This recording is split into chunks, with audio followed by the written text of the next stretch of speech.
Kata Imam Ghazali, kalau nu jeling tenan. Kenapa Imam Ghazali disebut Hujatul Islam? Sama nak kepen syukur itu gampang. Duit randuwe, utang wakeh, jatuh tempo, bojo wani, anak kecewa di bapak kowe, terus mentek ngamek kowe. Niku jari Imam Ghazali kena sekarang nikmat moro kuburan. Moro kuburan terus kamu berkeyakinan bahwa semua yang sudah mati itu sangat-sangat berkeinginan hidup meskipun hanya 1 jam. Wong sak donya mulai Nabi Adam nganti saiki kabeh berharap dihidupkan lagi meskipun 1 jam karena ingin membenahi kalimat tauhid la ilaha illallah. Lah kowe iku jek urip. Lah kowe iku jek urip. Berarti wong sak miliar-miliar sing wis mati iku iri mbek kowe, mergo kok ijek urip. Nah, berarti terus kowe syukur, ya Allah, apapun masalahnya di dunia saya ini hilang semua mergo kula ijek urip. Kula baleni malih. Dengan demikian kowe muni alhamdulillah aku fasih. Piye wae kowe iku duwe nikmat rupa-rupane urip yang sangat diingini oleh Firaun sekalipun, oleh Namrud, oleh Qarun, orang-orang miliarder dulu, itu sangat berkeinginan sing jenenge urip. Lah kowe nyatane sakniki napa? Ijek urip. Berarti ini luar biasa. Paham napa? Luar napa? Luar biasa. Ini tak warai ilmu tauhid itu. Terus nanti setiap saya ngaji setelah selesai sampean baca dijiwai. Sebab itu ketika orang kafir dimasukkan neraka itu sebenarnya Allah itu hanya bilang gini, wakilat usyrakaakum fada'auhum falam yastajibu lahum wa ra'awul adab. Tidak apa-apa, kamu sekarang masuk neraka, kamu tidak menuhankan saya. Kamu minta tolong sama Tuhan kamu. Nah, ketika demikian kita pernah menuhankan yang paling ekstrim tentu menuhankan batu, menuhankan dewa-dewi, atau mungkin Tuhan di bawah itu ya kita menuhankan uang, menuhankan sebab, menuhankan jabatan macam-macam sehingga mengalahkan Tuhan sejati Allah. Terus mereka minta Tuhan-Tuhan itu supaya menolong. Walhasil akhir cerita itu wadolla anhum ma kanu yaftarun wadolla ankum ma kuntum tasubun wadolla anhum ma kanu yaftarun itu di Quran diulang-ulang dengan beberapa redaksi. Akhirnya hilang apa yang kalian kira ada. Oke, akhirnya hilang apa yang kira kalian ada. Misalnya kita mengatakan bahwa hidup itu harus makan, harus minum. Ternyata nanti di akhirat tanpa makan, tanpa mikun orang hidup. Makanya itu hebatnya ulama, hebatnya ahli sunnah, hebatnya nabi. Nabi itu orang mukmin itu dilatih. Kalau lesu ya makan, kalau ngantuk ya tidur. Tapi kita diajari ada makhluk hidup yaitu malaikat yang tidak makan, tidak tidur. Paling tidak meskipun kita itu kalau nggak makan lemes, kita tetap tidak mengatakan tanpa makan makhluk pasti mati. Karena kita berkeyakinan diberi akidah. Ada makhluk yang namanya malaikat, nggak makan, nggak minum tapi hidup.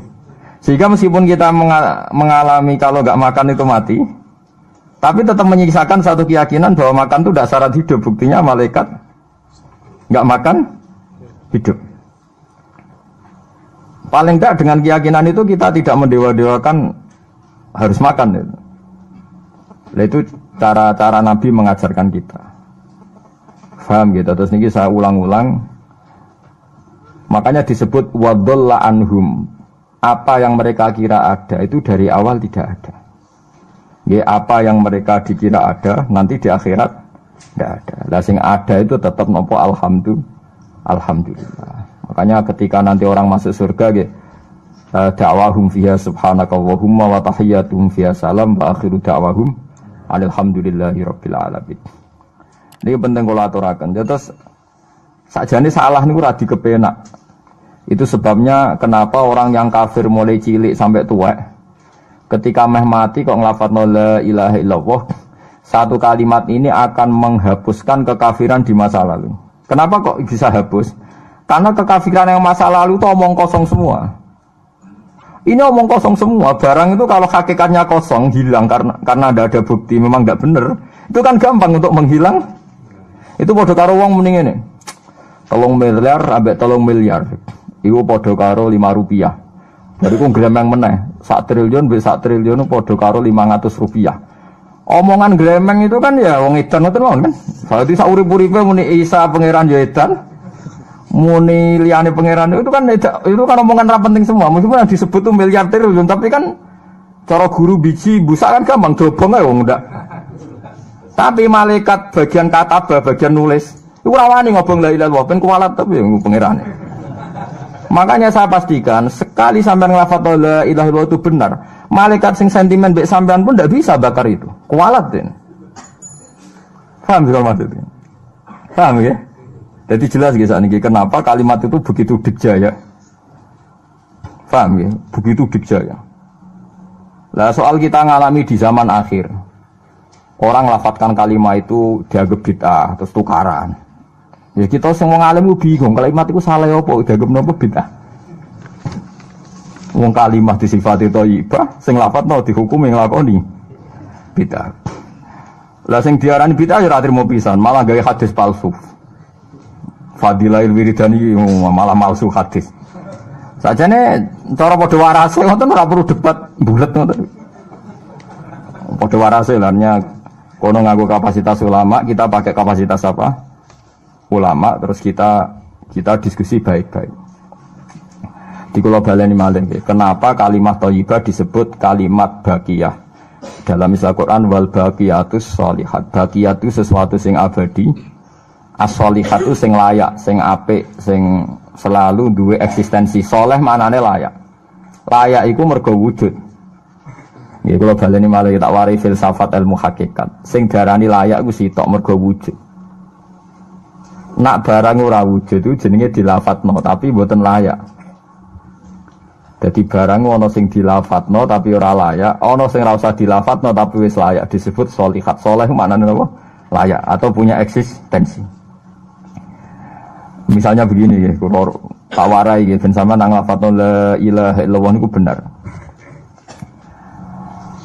Ketika manusia itu menganggap,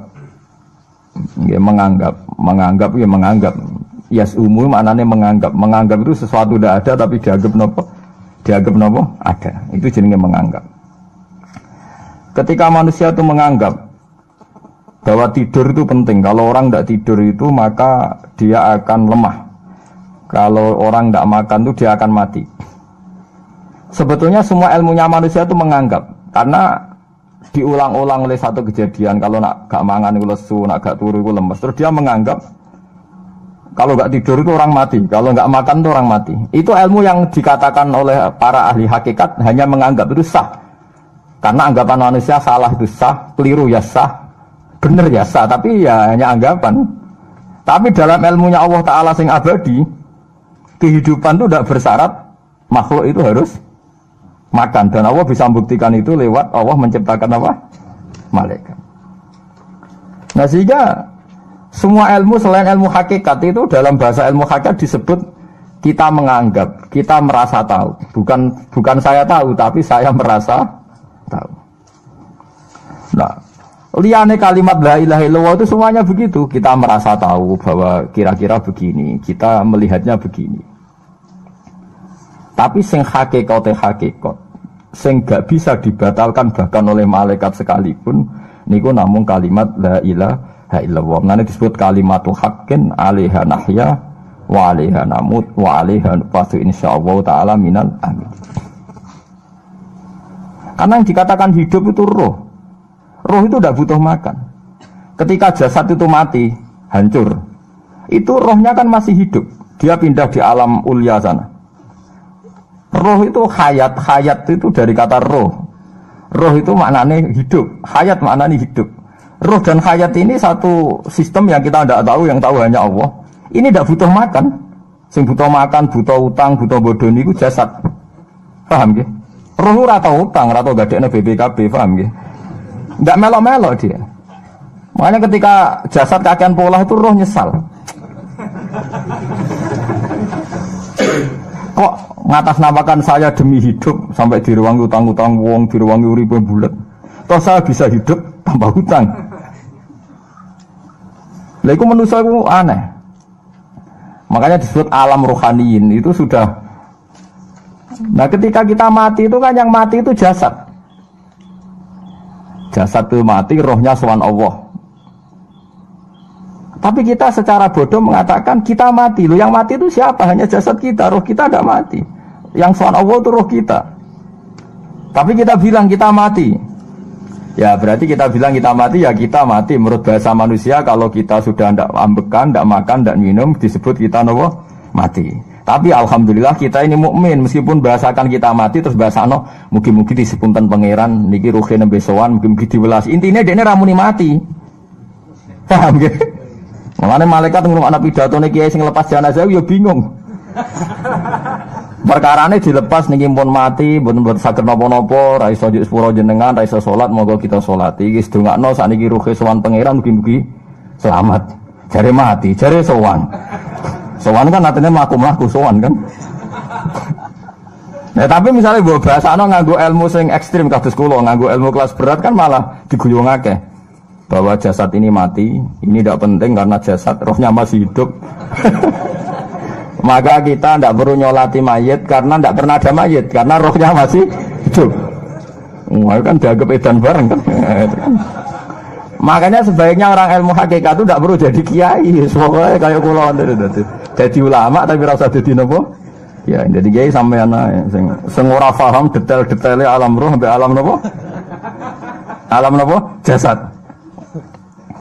Nah itu keliru itu penting karena kalau tidak keliru itu ya itu tadi. Paham sih kalau maksudnya. Nah, itu disebut. Nah, kalau sama tanya, lalu roh itu gimana Gus? Ya nggak ada jawabannya. Wong Rasulullah saja yang orang paling pinter di dunia, orang paling tahu. Wa yasalunaka anir ruh kulir ruhu min amri rabbi. Roh itu urusannya pangeran.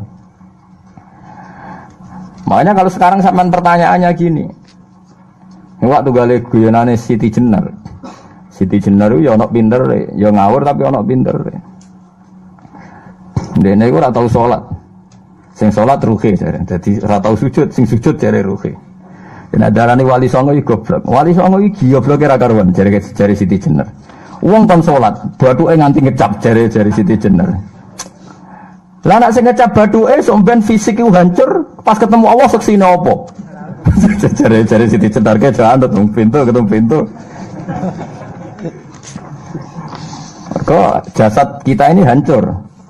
Misalnya kayak ngandalo batuk ngecap, jasad ini kan hancur. Sing mbok sowan pangeran rohem. Roh iku wis kon sujud ae ora usah awam. Lah akhire nak wae salat terus meneng ae jare wis salat. Sing ada teng pintu-pintu niku. Nah sing mung syariat terangno ora iso. Rata-rata kiai syariat kan ra pinter hakikat. Mau ngamuk ngono to murtad kowe. Nah ngamuk lho. Hasil wong syariat kan apa? Ngamuk. Ngamuk stresan rangno ngamuk. Ya akhirnya gak sambung kan. Akhirnya gak sambung. Tapi saya pastikan ajaran Kak Siti Jenar itu sesat. Sesatnya adalah wali-wali yang alim, termasuk wali songo yang alim itu bilang begini. Ketika bathuk kita dikokon sujud ning pangeran, kita sujud itu sebetulnya bukti bahwa fisik kita itu tunduk sama perintah roh. Karena roh kita sujud, roh ini menyuruh fisik kita juga ikut sujud. Jangan jadikan fisik ini rivalnya roh. Itu kita gobloknya Siti Jenar. Kalau roh kamu sujud, fisik kamu tidak sujud, namanya rivalitas. Berarti kowe di jisim, duwe wadak sing ra nurut roh. Berarti rivalitas. Lalu jasad kamu itu sing mimpin sapa kok gak nurut. Lah ini malah sing rodok-rodok Siti Jenar tobat mulai detik ini Pak. Karena ya mboten tak jak mikir sampean paham nggih. Jadi ini permainan ilmu kelas tinggi paham nggih. Kayaknya gak tahu mikir toh. Lha diwarai kok ben kok alhamdulillah aku fase. Paham nggih. Paham nggih. Makanya andekan malaikat itu kok sujud ning Nabi Adam ketika Allah nyuruh, "Hei para malaikat, saya menciptakan manusia namanya Adam. Setelah jadi maka kamu sujudlah." Itu malaikat sujud. Sujudnya malaikat bukan karena nganggap Nabi Adam itu Tuhan atau makhluk yang istimewa, enggak. Karena perintah Allah disuruh sujud.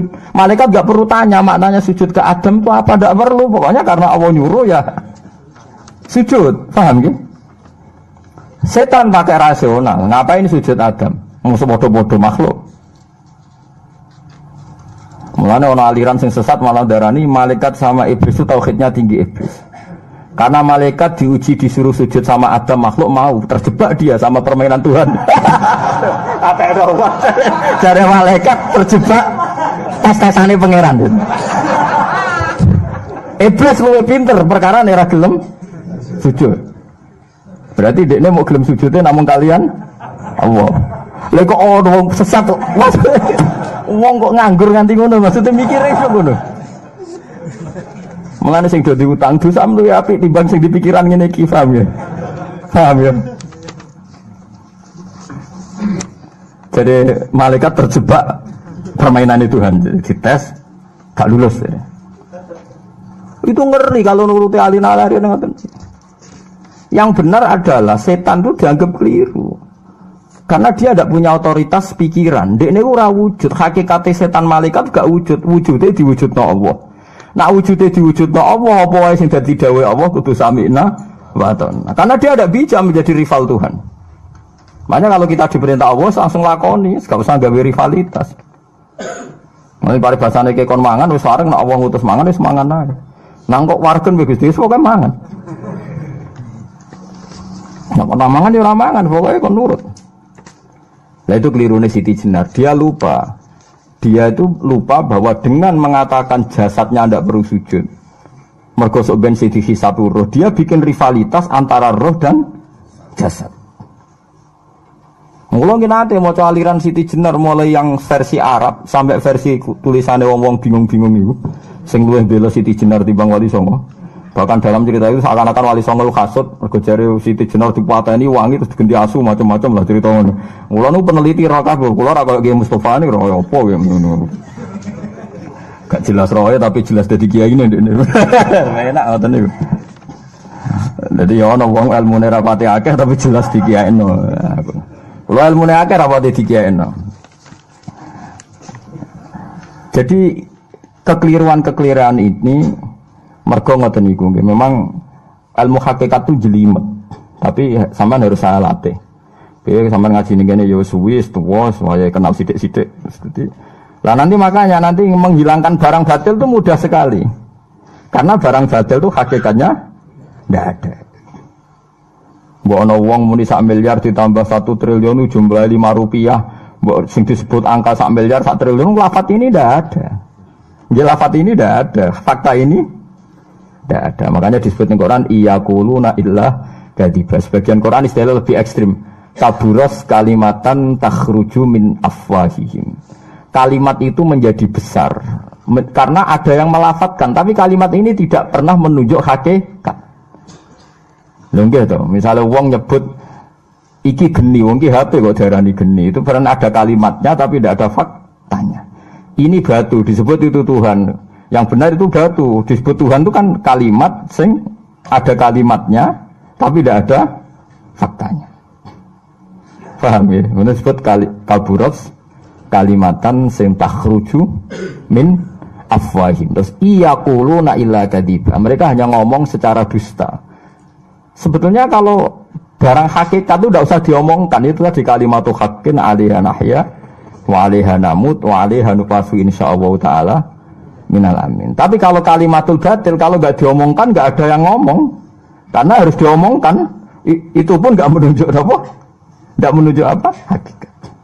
Lah semua manusia itu ngomongnya itu rodok-rodok ala zamihim sesuai klaimnya. Mulane omongane sampean bingung nama malaikat. Saya jamin, muga sampean kenal malaikat kados kula niku malaikat sambat tenan mbek omongane sampean. Kok ndak gimana coba? Kita bilang saya ini kaya, baru punya uang banyak kaya. Malaikat sing nyekseni kekayaane Allah janggal kere kok muni sugih. Terus kowe muni saya ini orang kuat karena saya presiden Amerika, saya presiden Indonesia orang kuat. Kita pun sebagai kiai bilang Jokowi itu orang kuat, presiden itu orang kuat. Malaikat sing roh langit bumi, sing roh Allah, dijayane Allah, pemene malaikat Israel. Mangkel sak boleh ana bahasa kuat tuh. Ah semane tak protes ber kok iso muni kuat itu kuat apa nih? Jadi bahasa manusia itu membingungkan semua. Coba Anda jadi malaikat Israel, terus ana wong peteta-petete muni kuat. Kuat temen ndi tak pites setiap saat itu. Jadi bahasa manusia itu membingungkan semua. Makanya malaikat itu kuat yang uang ngomong gak jelas. Nah, makanya mereka nggak dianggap temannya malaikat. Karena tidak wali, dia tidak tahu ilmunya malaikat. Lah wali itu tidak pernah terjebak omongan itu. Disebut ala inna auliya Allah la khaufun alaihim. Walaupun sampai disebut nanti di antara khasih wali itu kalau meninggal tatanazzalu alaihimul malaikatu alla takhafu wa la tahzanu wa absyiru bil jannatil lati kuntum Terus malaikat-malaikat yang di langit semuanya bilang pada wali ini, nahnu auliyaukum fil hayatid dunya wa fil akhirah. Saya ini mitra kamu, saya ini teman kamu, baik zaman kamu di dunia maupun di akhirat. Karena bahasanya wali dengan bahasa malaikat itu sama. Tidak pernah merasa kuat, tidak pernah merasa hebat, karena malaikat itu tahu yang hebat itu Allah, tahu betul dia. Apalagi temannya Israel tahu betul. Paham ya? Olah wali yang muniku bahasa disiga sambung. Disebut nahnu aulika, agak tahu tuh paham Quran kados kula. Lah mulane ngaji, wis kerepean lah pokoknya paham. Lah bahasa manusia enggak wali itu bingungkan malaikat karena tadi kita bilang presiden itu orang kuat. Ini orang kuat. Padahal malaikat yang bagian mitosnya Allah ini janggal, kuatnya nang ndi. Apalagi malaikat yang nyekseni alam malakut, alam ning langit. Nek sampean saiki wis sinau planet mawon lah. Planet Mars itu kayak gini, Platurus gini. Delok bumi planet paling kecil. Wong bumi planet paling kecil kok penduduknya paling kuat tuh piye kamu sih? Paham ya? Wes bumi paling kecil digoni wong miliatan. Terus untuk mau sepiro? Mau untuk kok terus kuat itu kuatene? Endi? Berarti sampean membahasakan orang kuat yo gak sido bener. Orang itu ilmuwan, orang paling pinter di dunia. Pinternya ning ndi? Misalnya yang ngerasa pinter, karena ini bisa menemukan komputer, bisa menguasai sak dunia, peneliti, handal, ngene-ngene jari malaikat. Umpama ke roh ilmu sak bumi ku roh Mars. Aku sing noto Mars, tukang jogo. Artinya umpama ke roh tenan bumi ku roh planet lain dan kehidupannya di sana. Umpamanya alam malakut, alam roh. Misalnya alam kematian itu butuh ilmu 99, alam dunia mau butuh sitok. Ngendikane Nabi bandingan ilmu dunia sampai akhirat itu 99 banding 1. 1 dibagi wong sak dunia.